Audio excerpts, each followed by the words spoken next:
देश के शहरों में रहने वाले लोगों की सेहत बिगड़ती जा रही है। ताजा स्टडी बताती है कि हर चौथा शहरी बढ़े हुए कोलेस्ट्रॉल से जूझ, जबकि हर दूसरे में विटामिन डी की कमी है।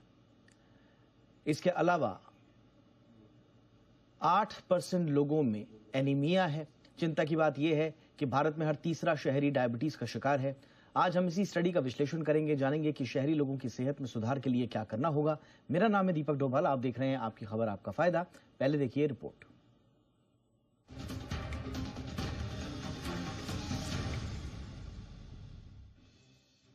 शहरों की तेज रफ्तार जिंदगी, चमचमाती रोशनी और दौड़ते भागते लोग, ये तस्वीर तो आपने कई बार देखी होगी, लेकिन इस तस्वीर के पीछे छिपी एक और हकीकत है, जो हकीकत है शहरी लोगों की सेहत से जुड़ी।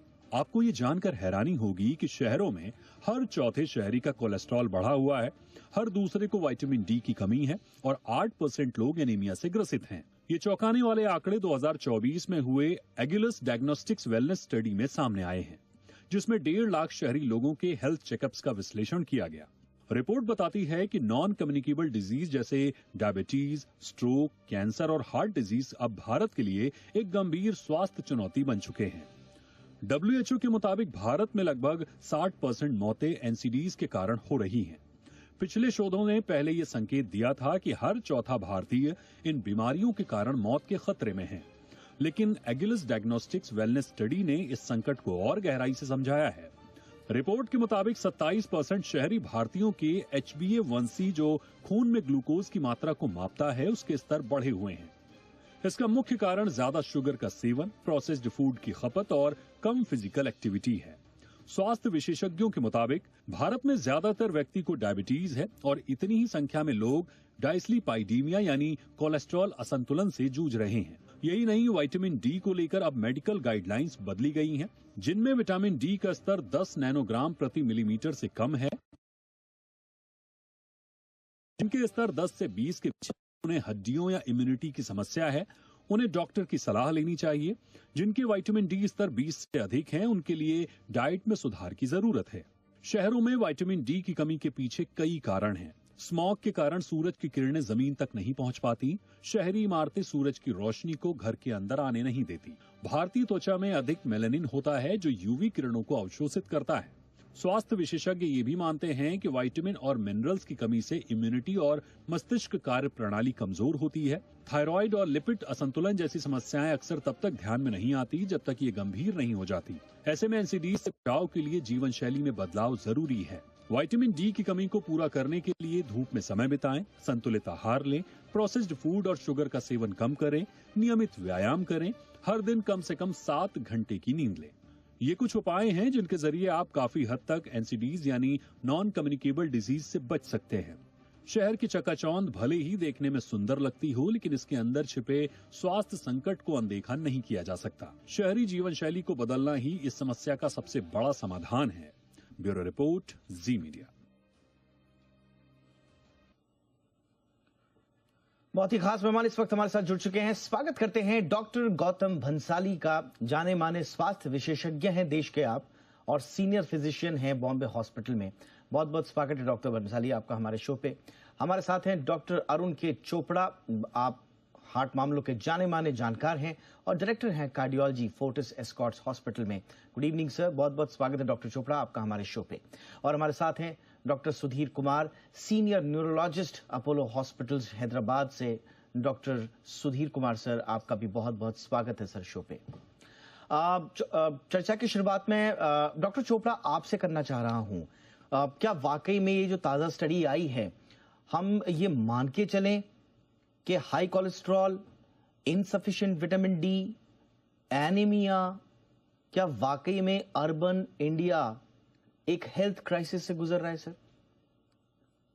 आई थिंक ये बात तो बिल्कुल वेल एस्टेब्लिश्ड है। इस स्टडी ने भी ये बात बताई है, ये रीजनेबली लार्ज साइज स्टडी है।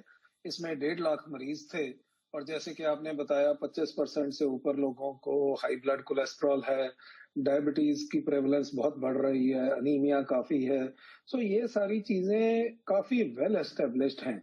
इनफैक्ट हमारे जो बड़े शहर हैं, अगर हम मेट्रोज पे आ जाएं, जैसे कि दिल्ली, बॉम्बे, कलकत्ता, मद्रास, हैदराबाद, बेंगलोर वगैरह, तो इनमें डायबिटीज का और हार्ट डिजीज का नंबर इनसे भी ज्यादा है। आज से कुछ वर्ष पहले एक PHFI ने स्टडी की थी, जिसमें इनमें से कुछ शहरों में 50 वर्ष की ऊपर के उम्र के लोगों को अगर चेक किया जाए, तो डायबिटीज 50% या उससे ज्यादा लोगों में थी। तो इसलिए डेफिनेटली अर्बन इंडिया में एक हेल्थ क्राइसिस है। ये हाई ब्लड प्रेशर, डायबिटीज जैसी बीमारियां बहुत बढ़ रही हैं। हाई ब्लड कोलेस्ट्रॉल भी बढ़ रहा है और इसके कारण हार्ट अटैक, स्ट्रोक्स और ऐसी जो रिलेटेड बीमारियां हैं वो बढ़ती जा रही हैं। एंड हमने देखा है कि नियरली 60% ऑफ ऑल डेथ्स जो हैं इंडिया में होती हैं, वो अब नॉन कम्युनिकेबल डिजीजेस से हैं। Sir, and this is the catch actually, and non communicable disease की तरफ हम क्या उतना फोकस शिफ्ट कर पा रहे हैं। और सबसे बड़ी बात यह है कि कहा यह जाता है कि सारी की सारी नॉन कम्युनिकेबल डिजीजेस, उनसे पार पाना हाईली प्रिवेंटेबल है, लेकिन टाइम पर इंटरवेंशन नहीं होने की वजह से ये धीरे धीरे मरीज को उस स्थिति में ले जाती है जब शायद जान बच पाना या फिर उस एलिमेंट का ठीक कर पाना मुश्किल हो जाता है। चलते हैं डॉक्टर सुधीर कुमार सर के पास। डॉक्टर कुमार सर, अब जो ज्यादा प्रेवलेंस की जो बात आती है, बार बार कोलेस्ट्रॉल और डायबिटीज जैसे प्रॉब्लम्स जो हैं वो वाकई में डायग्नोस हो रही हैं, और high sugar intake, sedentary lifestyle, ये सिग्निफिकेंट कंट्रीब्यूटर्स बताए जा रहे हैं। तो क्या इसे न्यू नॉर्मल मान लिया जाए कि कोलेस्ट्रॉल आ रहा है, डायबिटीज आ रही है, कोई बात नहीं, आप दवाई खाते रहिए और जो कर रहे हैं करते रहिए, न्यू नॉर्मल इसे मान के चलिए, या कुछ इससे ज्यादा हट के इंटरवेंशन अब होने होंगे? Thank you. मतलब बहुत ही अच्छी टॉपिक है और बहुत ही सामने की जरूरत भी है। और जैसा आपने बताया, और हम हमारे सारे डॉक्टर्स ये देख रहे हैं कि prevalence of diabetes, high blood pressure, high cholesterol और मोटापा, ये चारों चीज डेफिनेटली बढ़ रहे हैं। और इसका सीधा सीधा परिणाम दूसरी बीमारियों पे, जैसे कि हार्ट अटैक और स्ट्रोक और कैंसर, जो कि 3 बिगेस्ट किलर्स हैं, इस पे भी असर पड़ रहा है। और दूसरा हम ये देखते हैं कि जो यंग मरीज हैं, पहले हम देखते थे कि हार्ट अटैक और स्ट्रोक 60 के ऊपर या 50 के ऊपर के लोगों में पाए जाते थे। आजकल 30 साल, 25 साल और इवन 20 साल यंग लोगों में हम देख रहे हैं। तो इसे हम न्यू नॉर्मल नहीं मान सकते हैं, क्योंकि देखिए, अगर हम देखेंगे ये diabetes, high blood pressure, cholesterol, मोटापा, ये सीधा सीधा हमारे डाइट और एक्सरसाइज और हमारे रहन सहन पे डिपेंड करता है। ऑलमोस्ट जहां तक अनुमान है, हम 60 से 70% केसेस को कम कर सकते हैं अगर हम डाइट पे ध्यान दें। अगर हम डाइट पे ध्यान दें तो आजकल काफी जो शुगर से जो मतलब ये चीजें हैं, जैसे सॉफ्ट ड्रिंक्स या package fruit juices, ultra process package foods, fast foods, ये सारी चीजों का खपत काफी बढ़ चुका है। और ऑनलाइन डिलीवरी हो गई तो लोग घर मतलब खाना बना ले रहे हैं, और जो ऑयल हम यूज कर रहे हैं, ये काफी चीजें, जो हमारा जो डाइट है कार्बोहाइड्रेट हेवी है और प्रोटीन कम है। और दूसरी जो समस्या है सेडेंटरी लाइफस्टाइल की, आजकल सारे जॉब्स भी सेडेंटरी हैं, और प्लस लोग मतलब बैठ करके 2-3 घंटे तो सोशल मीडिया या ब्राउजिंग कर ही रहे हैं। तो बैठने की जो समस्या है, उसके कारण भी मोटापा और ये सारी चीजें बढ़ रही हैं। इसके लिए करना क्या है? एक तो हमारा डाइट, हमें उस पर ध्यान देना होगा जिससे कि जो हाई शुगर के आइटम्स है उन्हें कम किया जाए। और दूसरा, एक्सरसाइज पे ध्यान देना होगा, तो बोथ एरोबिक एक्सरसाइज, स्ट्रेंथ, उस पर ध्यान देना होगा। और शहरों में एक और बड़ी समस्या पॉल्यूशन की है। तो हमें रिसर्च में देखा गया है कि पॉल्यूशन से भी सीधा सीधा diabetes, high blood pressure, heart attack और स्ट्रोक की संख्या बढ़ रहे हैं। तो ये एक बड़ी समस्या है जिसपे कि सरकार और पब्लिक दोनों को ध्यान देना होगा। एब्सोल्युटली सर, और ये आपने बहुत सही कहा कि जितने भी प्रॉब्लम्स हैं वो लगातार बढ़ती जा रही हैं, इनफैक्ट उसके नए नए सोर्सेस बढ़ते जा रहे हैं। विटामिन डी की डिफिशियंसी को हमने देखा डाइट वगैरह की वजह से होता था, लेकिन अब पॉल्यूशन और जो इनसफिशिएंट एक्सपोजर जो सन की तरफ होता है, उसकी वजह से भी लोग विटामिन डी डेफिशिएंट होते जा रहे हैं। और फिर जब वो बाकी चीजों के साथ ऐड होते हैं तो फिर लगातार प्रॉब्लम्स बढ़ती रहती हैं। हमारे साथ जैसा हमने पहले भी स्वागत किया था डॉक्टर भंसाली का, एक बार फिर से स्वागत है भंसाली सर आपका शो पे। सर, अगर ये जो एनसीडीज के जो ट्रेंड्स हैं, खासतौर से अर्बन एरियाज में, अगर ये अर्बन हेल्थ के इसी तरह के ट्रेंड कंटिन्यू रहे, इसी करंट रेट से 60% मौतें अगर इसी तरह से एनसीडी से होती रहीं, तो क्या long term potential health consequences हम फेस करने वाले हैं सर?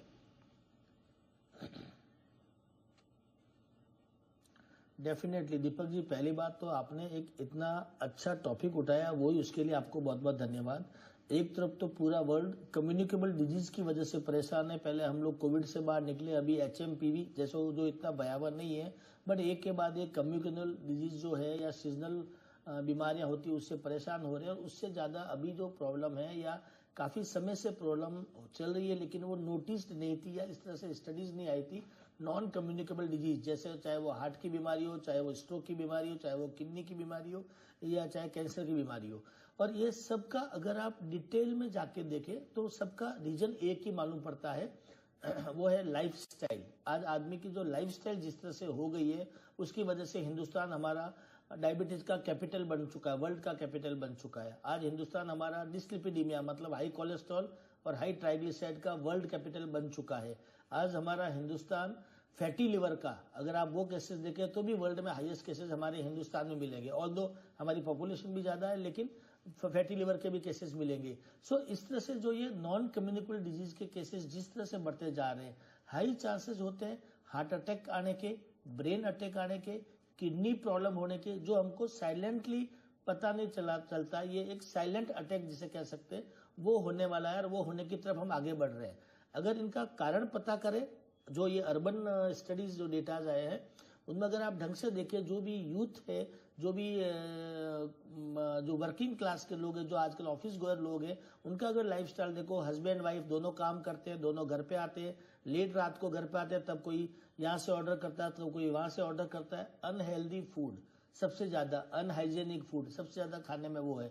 बेचारे काम भी 24 घंटा मर के करते हैं, उसके बाद खाने को अच्छा खाना उनको नहीं मिलता है। दूसरा एक्सरसाइज को, जिसको अपना एक मी टाइम कहते हैं, वो एक्सरसाइज का, वॉकिंग, स्विमिंग, जो भी एक रोज का आधा घंटा से 45 मिनट भी निकालना चाहे तो वो भी निकाल नहीं पाते।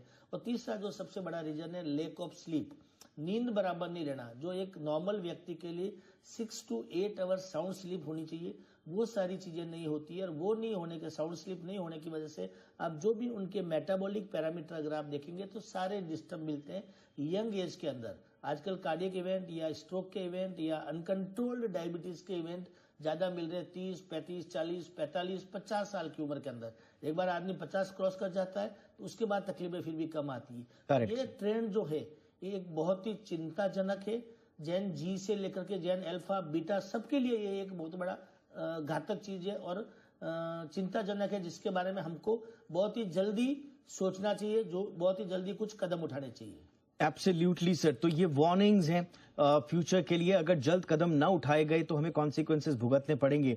लेकिन सवाल ये है कि ये एक साथ एक मिशन मोड में कैसे आगे बढ़ा जाए, सोसाइटी, गवर्नमेंट एंड इंडिविजुअल्स का, ये तीनों का एक मिक्सअप करके एक मिशन मोड में चलना होगा। बट उसके लिए करना क्या होगा, एक छोटे से ब्रेक के बाद मैं इस पर चर्चा करूंगा। दूसरा ब्रेक के बाद चर्चा हम करेंगे कि बहुत सारे लोगों के मन में आजकल क्यूरियोसिटी होती है। वो कहते हैं कि भाई हम तो पैदल चलते हैं, I walk, I run daily, but still my cholesterol levels are still high. इसके पीछे क्या बात हो सकती है? और कई लोग हमसे भी पूछते हैं, हम तो हेल्दी खाना खाते हैं फिर भी मेरा लीवर जो है वो फैटी आ गया। इसी तरह से हम एनेमिक हो गए, हम तो स्मोक नहीं करते, ड्रिंक नहीं करते साहब, एक्सरसाइज करते हैं, स्टिल वी आर एनेमिक। तो इस तरह की क्यूरियोसिटी है जो लोगों के मन में एक अजीब सा भय के साथ साथ चिंताएं भी पैदा कर रही हैं कि अच्छी लाइफस्टाइल के बावजूद ये गड़बड़ियां क्यों आ रही हैं। इन पर भी अपने डॉक्टर से राय लेंगे छोटे से ब्रेक के बाद। तो शहर में लोगों की सेहत को हुआ क्या है, आज हम इसी पर चर्चा कर रहे हैं। कुछ रिपोर्ट्स बता रही हैं कि शहर में दिन ब दिन लोग लगातार बीमारियों की चपेट में आ रहे हैं। उसके पीछे के कारणों का हम विश्लेषण कर रहे हैं खास मेहमानों के साथ। डॉक्टर चोपड़ा सर, आपके पास आना चाहूंगा। और इससे पहले कि मैं पूर्व के सवालों की तरफ लौटूं, एक दिलचस्प जो फाइंडिंग्स हमारे आसपास हमें हमारे कलीग्स ने और सबने बताई हैं, वो है बड़े अनएक्सप्लेन्ड रीजन से आजकल लोगों के हार्ट में, खासकर शहरों में, हार्ट में कुछ विचित्र तरह की चीजें हो रही हैं। मतलब पहले लोगों को अपनी धड़कनें सुनाई नहीं देती थी, आजकल सुनाई देने लगी हैं। पैल्पिटेशंस हो जाते हैं खासतौर से खाना खाने के बाद। इसी तरह से एरिथमिया और इन सब की शिकायतें, पाउंडिंग जो साउंड आती है। तो क्या ये सर कोविड के बाद की स्थितियां हैं या ये एनसीडी की तरफ या कार्डियोवैस्कुलर डिजीजेस की तरफ कोई इशारा है सर? चीज है ना, ये थोड़े नॉन स्पेसिफिक सिम्टम्स भी हो सकते हैं। सो एक तो जैसे आपने बोला कोविड के कारण, कोविड के कारण ये चीज इस तरह इनडायरेक्टली हो सकती है कि बहुत सारे लोगों ने कोविड टाइम में बाहर निकलना बंद कर दिया और उन्होंने एक्सरसाइज, वॉक, ये चीजें कम कर दी। तो उससे जो आपकी फिजिकल फिटनेस का लेवल है वो कम हो जाता है, तो उससे आपकी धड़कन बढ़ जाती है। मतलब लेट अस से नॉर्मली आपका हार्ट रेट जैसे 60, 70, 80 बीट्स पर मिनट में होना चाहिए, तो वो बढ़ के थोड़ा सा तेज हो जाता है। दैट इज अ साइन कि आपकी कार्डियोवैस्कुलर फिटनेस बढ़िया नहीं है। तो अगर आप अनफिट हैं, अगर आप रेगुलर एक्सरसाइज नहीं कर रहे हैं, तो ये हार्ट रेट आपका फास्ट होगा। और आप फिर थोड़ी सी भी एक्टिविटी करेंगे या थोड़ी सी भी आपको कोई एंजाइटी होगी, तो आपकी धड़कन और तेज हो जाएगी। तो आपको ये जो पैल्पिटेशन या धड़कन तेज होना महसूस होगा। ऑफ कोर्स हार्ट की बीमारी के कारण भी ये चीज हो सकती है। मैं ये नहीं कहता कि हार्ट की बीमारी से नहीं हो सकती, लेकिन it is much more likely कि ये lack of physical fitness, specially cardiovascular fitness के कारण हो। सो इसलिए ये चीज तो एक धड़कन इसके कारण भी तेज हो जाती है। सर बाकी दूसरी चीज, हाँ जी, एक स्पेसिफिक क्वेश्चन था सर, और उनमें से ज्यादातर लोगों का ये भी कहना था कि स्पेसिफिकली खाना खाने के बाद अगर बढ़ रही है तो क्या ये नॉर्मल है सर? खाना खाने के बाद देखिए थोड़ी सी तो धड़कन तेज होती है, क्योंकि जो हमारा ब्लड सप्लाई है वो पेट की तरफ डाइवर्ट हो जाता है। तो इसलिए क्योंकि डाइजेशन चलती है 4, 6, 8 घंटे लेती है, तो इसलिए कुछ देर तक तो धड़कन बढ़ सकती है। बट ये भी आपको जानना चाहिए कि जो हार्ट डिजीज के सिम्टम्स हैं, जैसे कि चेस्ट पेन होती है, वो बढ़ती है खाना खाने के बाद, इसी कारण से। क्योंकि जो नॉर्मली मैक्सिमम ब्लड सप्लाई जाता है ब्रेन को और हार्ट को, तो जिस वक्त आप खाना खा लेते हो, अगले कुछ घंटों के लिए जो ब्लड सप्लाई है टू सम एक्सटेंट वो इंटेस्टाइन्स और पेट की तरफ ज्यादा डाइवर्ट होता है। तो उसके कारण हार्ट को ब्लड सप्लाई कम मिलता है और कई लोगों में नसों के स्पेजम होने में और उनके सुंगड़ जाने की भी टेंडेंसी थोड़ी सी बढ़ती है खाना खाने के बाद। तो इस करके हम एडवाइस करते हैं कि खाना खाने के इमीडिएटली बाद जिन लोगों को हार्ट डिजीज है वो एक्सरसाइज ना करें, क्योंकि उनमें उस वक्त एंजाइना होने की या और हार्ट की प्रॉब्लम आने की चांसेस ज्यादा हो जाते हैं। तो इसलिए खाना खाने के इमीडिएटली बाद कई बार कुछ अब नॉर्मल सिम्टम्स आते हैं। कई लोगों को जिनको डायबिटीज की टेंडेंसी है उनको सडनली बहुत ज्यादा नींद आती है खाना खाने के बाद। ये भी आपने देखा होगा स्पेशली दोपहर में, कि जब आप कई घंटों से आपने खाना नहीं खाया, दोपहर को आपने खाना खाया, उसके बाद सडनली बहुत नींद आती है। Yes sir. तो ये भी एक आपकी इंसुलिन सेंसिटिविटी है वो नहीं है ठीक, उसका साइन है। एंड आगे चल के कई बार इन लोगों में डायबिटीज। ऑलराइट, सो जैसा सर बता रहे हैं, मुझे ऐसे संकेत मिल रहे हैं कि कम से कम आप चेकअप जरूर करा दें जिनको भी इस तरह की प्रॉब्लम्स आ रही हैं। बट ये शहरों में बड़े अनएक्सप्लेन्ड जो एपिसोड्स हैं, डॉक्टर सुधीर, मैं जो कह रहा था इनफैक्ट वाकई में कि बड़े अनएक्सप्लेन्ड से कुछ बातें हो रही हैं। जैसा कि मैं शुरुआत में कह रहा था कि भाई हम वॉक कर रहे हैं, डेली मॉडरेट वॉक कर रहे हैं, थोड़ा थोड़ा रन भी कर लेते हैं, उसके बाद भी जब हम लिपिड प्रोफाइल कराते हैं तो वहां ट्रिग्लिसराइड से लेकर एचडीएल तक सब गड़बड़ मिल रहा है। तो अच्छी लाइफस्टाइल होने के बावजूद भी क्या लिपिड प्रोफाइल खराब आ सकते हैं सर? बात करें हमारे डायबिटीज के लिपिड प्रोफाइल की, तो उसमें ऑलमोस्ट 80% जो होता है कंट्रीब्यूशन हमारे खान पान और डाइट का होता है, और 20 से 25% जो है वो हमारे लाइफस्टाइल या एक्सरसाइज पे होता है। तो अगर हम डाइट को अगर बारीकी से देखें तो हमारा जो डाइट है कार्बोहाइड्रेट हेवी है। वो चाहे वो मतलब कोई भी त्योहार हो, मिठाइयाँ चलती हैं, ये एक साल में एक ही बार आता है, लेकिन कितने त्योहार आते हैं, शादियां होती हैं, बर्थडे पार्टीज, केक का प्रचलन हो गया, सॉफ्ट ड्रिंक जैसे मैंने बताया, package fruit juices, energy drinks. तो जो शुगर है उसका पूरा भरमार है, और शुगर ज्यादा लेने से भी वो कोलेस्ट्रॉल में कन्वर्ट होता है, ट्राइग्लिसराइड बढ़ जाता है। सेकंड जो प्रॉब्लम है अल्कोहल की, तो अल्कोहल में कोई भी डोज सेफ डोज नहीं है। थोड़ा भी अल्कोहल लेंगे, अल्कोहल से भी ट्राइग्लिसराइड बढ़ता है। तो अल्कोहल की समस्या देखिएगा, हर राज्य में एक तरह से कंपटीशन है, और हम डेटा देखेंगे तो हर जगह पे सेल्स बढ़ते जा रहे हैं, तो वो एक दूसरी समस्या है। तो अगर हम खान पान पे अच्छे से ध्यान दें, और फिर एक तीसरा प्रश्न मैं देख रहा हूँ लेट नाइट बिरयानी पार्टी या ये सब का, तो खाना जो है डिनर हमारा जल्दी होना चाहिए। जैसे पहले के जमाने में लोग सूर्यास्त के पहले खाना खा लेते थे, तो अगर हम जल्दी डिनर करें और 12 घंटे का गैप हो डिनर और ब्रेकफास्ट में, तो अच्छा माना जाता है। इसके बजाय कि आप रात में देर से खाना खाएं और अनहेल्दी खाना खाएं। तो यानी कि आपको सिर्फ फिजिकल एक्टिविटीज में ही कंसिस्टेंट नहीं होना है, बल्कि जैसा डॉक्टर साहब ने बताया कि बाकी चीजें भी देखनी है। अल्कोहल कंजम्पशन कितना है, आप देर रात खाना खा रहे हैं, इसके अलावा डॉक्टर भंसाली ने भी नींद का जिक्र किया था। ये सारी चीजें भी आपको देखनी है और समग्र रूप से अपने हार्ट हेल्थ का और बाकी हेल्थ का ध्यान रखना है। डॉक्टर भंसाली, अब मैं आपके पास आता हूं और ये एक मॉडर्न ट्रेंड हो गया है अर्बन एरियाज में कि वो स्वास्थ्य के प्रति जागरूक हैं। वो अपना लिपिड प्रोफाइल कराएंगे, उनके जो भी प्रॉब्लम आया, कोलेस्ट्रॉल की दवाई भी खा रहे हैं, बीपी की दवाई भी खा रहे हैं, थोड़ा बहुत वॉक भी कर लिया, लेकिन अपनी सेडेंटरी लाइफस्टाइल नहीं छूट रही है। अल्कोहल नहीं छूटेगा, स्मोक नहीं छूटेगा। तो अगर लिपिड प्रोफाइल खराब है और मैं डेली दवा खा रहा हूं, डॉक्टर साहब ने जितनी डोज बताई है, और बीपी ठीक ठाक नॉर्मल आ गया, उस दवाई से मेंटेन्ड है, लेकिन सेडेंटरी लाइफस्टाइल नहीं गई, ये ठीक है या नहीं है सर? जी दीपक जी, प्रॉब्लम यही है, सीडेंटरी लाइफस्टाइल हमारी नहीं जा रही। अगर आप पिछले 10 साल का आंकड़ा देखेंगे, हर शहर में, चाहे वो बड़ा शहर, चाहे मुंबई हो, चाहे छोटा जयपुर हो, जोधपुर हो, पाली हो, अपना पूना हो या नासिक नागपुर हो, हर जगह पे अगर आप देखेंगे तो रेस्टोरेंट की संख्या बढ़ती जा रही है। डे बाय डे रेस्टोरेंट बढ़ रहे हैं, नए नए रेस्टोरेंट खुल रहे हैं। हर फ्राइडे, सैटरडे, संडे को जाके देखिए, रेस्टोरेंट में बुकिंग करवानी पड़ती है, मिलता नहीं है खाली कोई भी। तो अल्टीमेटली पब्लिक तो वही है, वही लोग जा रहे हैं। कितना ही अगर वही लोग सुबह उठ के नेक्स्ट डे जिम पे जा रहे हैं, वॉक कर रहे हैं, स्विमिंग कर रहे हैं, लेकिन उसके ज्यादा अनुपात में रेस्टोरेंट में भीड़ भड़ाका हो रहा है। हर रेस्टोरेंट में, हर सिटी में, एक बड़े शहर की बात नहीं कर रहा हूँ, छोटे शहर में भी ये हो रहे हैं। सो लाइफ स्टाइल हमारी बराबर नहीं है। हमें करना ये चाहिए कि जहाँ पार्टी हो रही है, फंक्शन हो रहे हैं, हमें जाएं, लेकिन खाना घर से खा के जाएं। दूसरा, अगर खाना घर से खा के नहीं जाते और बाहर भी जाते हैं तो पेट को 100% नहीं भरना है। जितनी भूख होती है उसका 70% पेट को भरना है। डस्टबिन नहीं है हमारा पेट की, कुछ भी लाओ डालते रहो, शादी में गए खाते रहो, पार्टी में गए खाते रहो। हमारा पेट डस्टबिन नहीं है। जितनी भूख है उसका 70% ही खाएं। और एक सबसे बड़ा नुस्खा आपको बताता हूँ स्वस्थ रहने का दीपक जी, सूर्यास्त के बाद खाना खाना बंद करें और सूर्योदय के पहले उठे और टहलने जाए। मॉर्निंग वॉक पे जरूर जाए। वॉकिंग आपका सबसे बड़ा एक्सरसाइज है, वॉकिंग और स्विमिंग, ये 2 सबसे बड़े एक्सरसाइज है। और सूर्यास्त के बाद खाना खाना बंद करें। एक हेल्दी लाइफ का बहुत अच्छा स्टाइल है ये।